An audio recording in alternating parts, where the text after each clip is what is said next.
नमस्कार दोस्तों, study with mind map YouTube channel में आपका बहुत बहुत स्वागत है। तो आज का हमारा जो टॉपिक है वो है रस।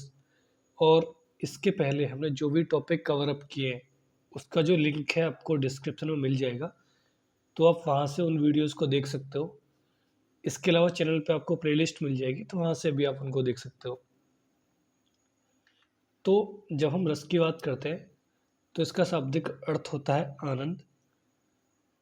और जब हम बात करते हैं इसकी उत्पत्ति के बारे में, तो इसकी जो उत्पत्ति है वो भरत मुनि के द्वारा की गई। उन्हीं को इसका जो श्रेय वो जाता है।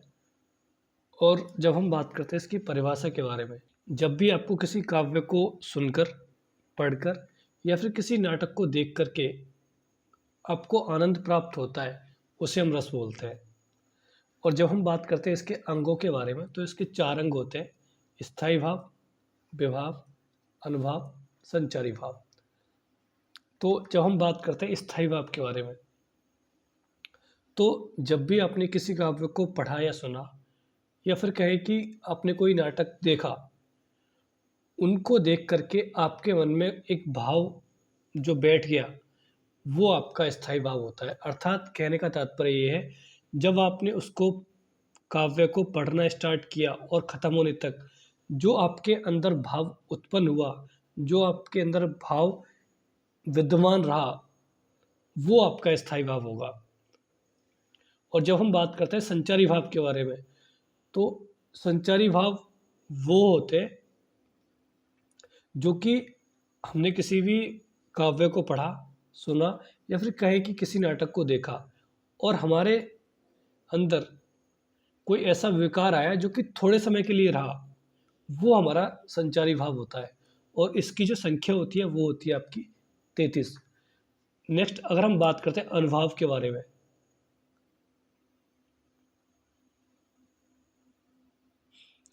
तो जब हम किसी भी काव्य को सुनते हैं या फिर पढ़ते हैं या फिर कहें कि हम किसी भी नाटक को देखते हैं, उसके कारण हमारे शरीर में कुछ चेष्टाएं होती है, हमारा शरीर हिलने लगता है, हमारा मुंह चलने लगता है या फिर हमारे मुंह से कुछ शब्द निकलने लगते हैं, तो वहाँ पे हमारा अनुभव होता है।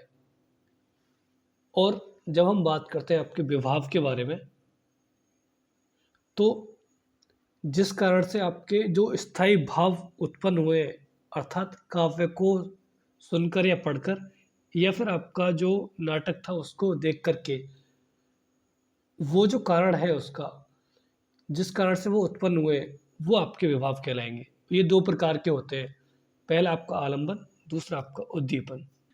जब मैं आलंबन की बात करता हूँ, तो स्थायी भाव जिन वस्तुओं को लेकर अपने को प्रकट करता है, उसे हम आलंबन कहते हैं।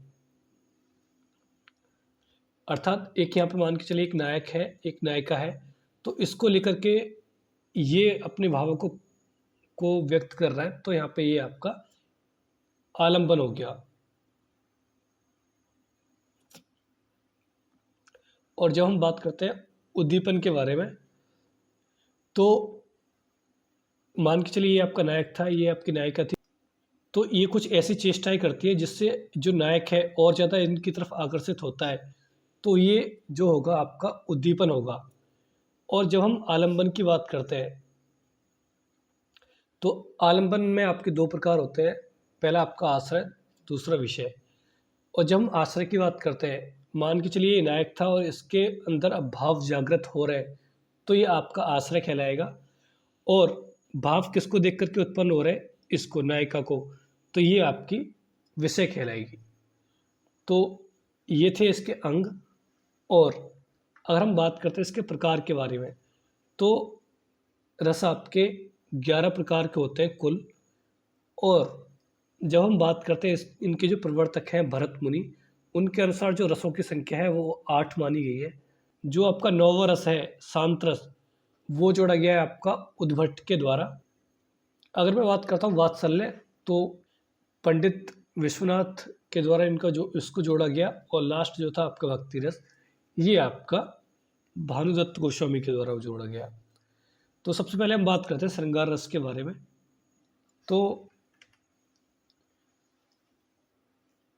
तो जिस काव्य में आपकी नायक नायिका के सौंदर्य या प्रेम की अवस्था को दर्शाया जाता है या दिखाया जाता है, या फिर उसका वर्णन किया जाता है, वो आपके श्रृंगार रस के अंदर आता है। और इसका जो स्थायी भाव होता है वो होता है आपका रति। और इसके दो भेद होते हैं, पहला आपका संयोग, दूसरा आपका वियोग। तो जब हम बात करते हैं संयोग श्रृंगार रस के बारे में, तो यहाँ पे मान के चलिए दो, एक नायक है एक नायिका है। जब ये दोनों मिलते हैं तो ये आपका संयोग रस होगा। अगर जब भी ये दूर हो रहे होंगे तो वहाँ पे आपका ये वियोग श्रृंगार रस होगा। अगला आता है आपका हास्य रस। तो जब भी आप किसी काव्य को पढ़ करके, सुन करके, या फिर कहीं किसी भी नाटक को आप देख करके आपके मन में हंसी आती है, तो वहाँ पे आपका हास्य रस होता है।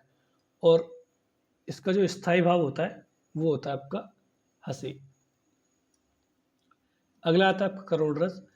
तो जब भी आप किसी काव्य को पढ़ करके या सुन करके, या फिर कहें कि आप किसी नाटक को देख करके दुखी महसूस करते हो, तो वहाँ पे आपके करुण रस आता है।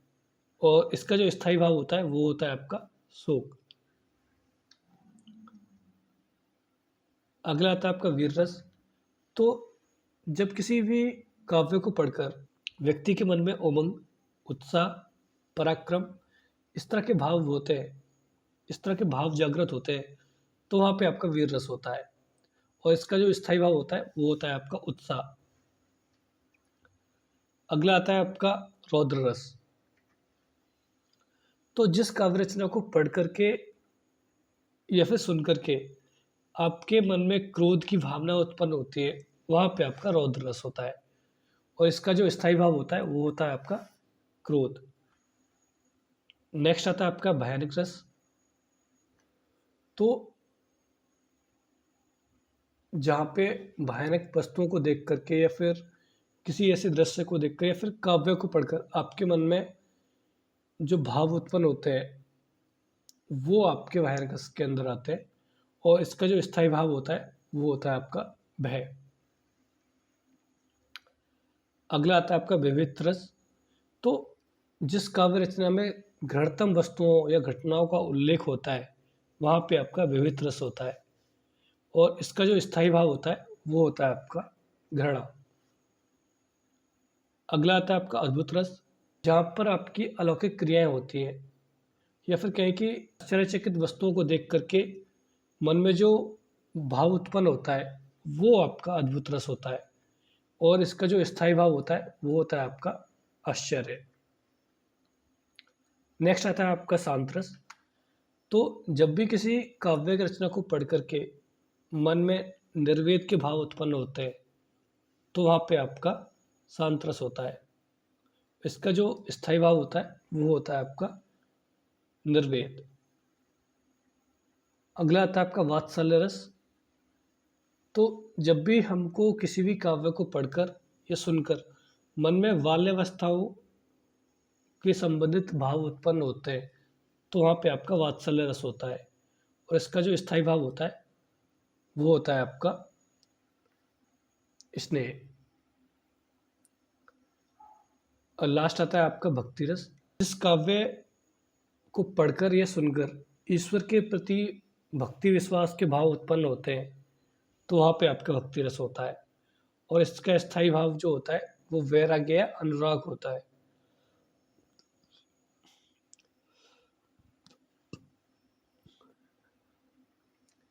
तो ये था हमारा आज का टॉपिक, और चलते हैं अपने क्वेश्चन की तरफ। सबसे पहला क्वेश्चन आता है विविध रस का स्थायी भाव क्या है। ऑप्शन ए क्रोध, ऑप्शन बी भय, ऑप्शन सी विस्मय, या ऑप्शन डी जुगुप्सा। तो यहाँ पर हमारा जो राइट आंसर है वो है आपका जुगुप्सा। अगला क्वेश्चन आता है भाव जिसके हृदय में रहते हैं उसे कहते हैं। ऑप्शन ए आश्रय, ऑप्शन बी आलंबन, ऑप्शन सी उद्दीपन, ऑप्शन डी आलंबन व उद्दीपन। तो यहाँ पे हमारा जो राइट आंसर है वो है आपका ए आश्रय। अगला क्वेश्चन आता है आपका किस रस को रसराज कहा जाता है। ऑप्शन ए वीर रस, ऑप्शन बी हास्य रस, ऑप्शन सी श्रृंगार रस, या ऑप्शन डी शांत रस। तो यहाँ पे हमारा जो राइट आंसर है वो है आपका सी। अगला क्वेश्चन आता है वीर रस का स्थायी भाव है। ऑप्शन ए रति, ऑप्शन बी उत्साह, ऑप्शन सी अद्भुत या ऑप्शन डी क्रोध। तो यहाँ पे हमारा जो राइट आंसर है वो है आपका बी उत्साह। अगला क्वेश्चन आता है रस कितने प्रकार के होते हैं? कृपया शास्त्रीय दृष्टि के अनुसार बताइए। Option A 11, option B 9, option C 10 या ऑप्शन डी 12। तो यहाँ पे हमारा जो राइट आंसर है वो है आपका बी।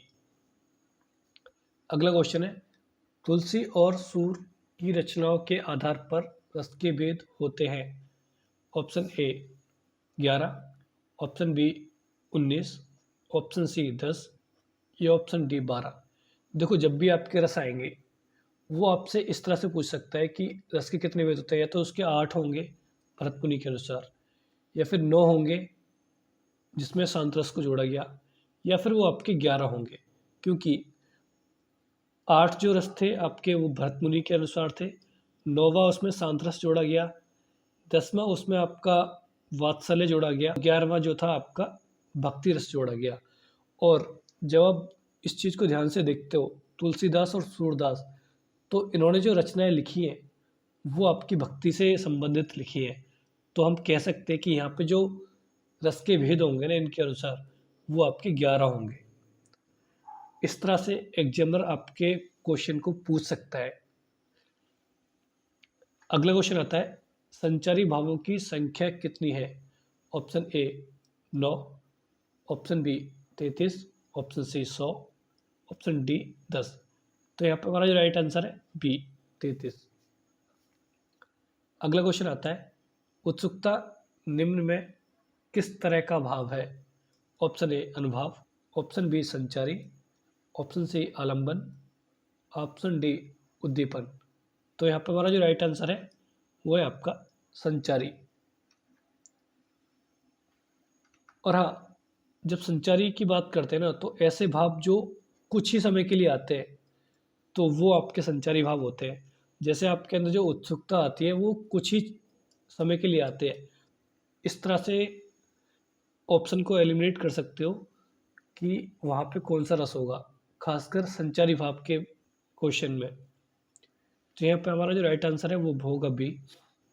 अगला क्वेश्चन आता है मनरे तन कागज का पुतला, लागे बूंद पिनसी जाए छिन में, गर्भ करे क्या इतना। इन पंक्तियों में कौन सा रस है? ऑप्शन ए भक्ति, ऑप्शन बी श्रृंगार, ऑप्शन सी करुण या ऑप्शन डी शांत। तो यहाँ पे हमारा जो राइट आंसर है वो है आपका डी शांत रस। अगला क्वेश्चन आता है प्रिय पति वह मेरा प्राण प्यारा कहाँ है, दुख जल निधि डूबी का सहारा कहाँ है। इस पंक्तियों में कौन सा रस है? ऑप्शन ए वीर रस, ऑप्शन बी करुण रस, ऑप्शन सी अद्भुत रस या ऑप्शन डी रौद्र रस। तो यहाँ पे हमारा जो राइट आंसर है वो है आपका बी करुण रस। तो ये था आपका वीडियो रस का। और हाँ, वीडियो आपको अच्छा लगा है तो वीडियो को लाइक करिए, चैनल को सब्सक्राइब करिए, ज़्यादा से ज़्यादा लोगों के साथ शेयर भी करिए। और मिलते हैं आपको नेक्स्ट वीडियो में। धन्यवाद।